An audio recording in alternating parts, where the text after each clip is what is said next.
Потому что он осужден за мошенничество московским судом. Уже Год назад осужден, приговор вступил в силу. Мошенником Ильдар Камалов называет своего давнего знакомого бизнесмена Евгения Перцева, отношения с которым и привели его на скамью подсудимых. Согласно материалам дела, Перцев попросил Камалова посодействовать закрытию дела о мошенничестве. Цена вопроса – 400 тысяч рублей, которые бывший полицейский должен был передать в качестве взятки следователям. В действительности получено от Перцева денежные средства, но планирую похитить и распорядиться ими по своему собственному усмотрению. Вопросы к Евгению Перцеву возникли у следователей после пропажи внедорожника «Лексус», который был в лизинге и при этом перенаправлен через Грузию в Ирак. Ущерб составил больше 6 миллионов рублей. В итоге суд признал Перцева виновным, приговорил к 3 годам лишения свободы, но задерживать не стал, так как приговор не вступил в законную силу. Сейчас он обжалует приговор в Верховном суде. До этого, по данным следствия, Камалов должен был передать от Перцева человеку, с которым у бизнесмена был конфликт, больше 2 миллионов рублей. Но деньги присвоил.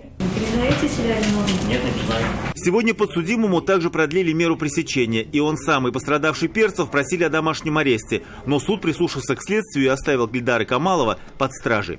Радик Фархулин, Константин Бушуев, вызов 112.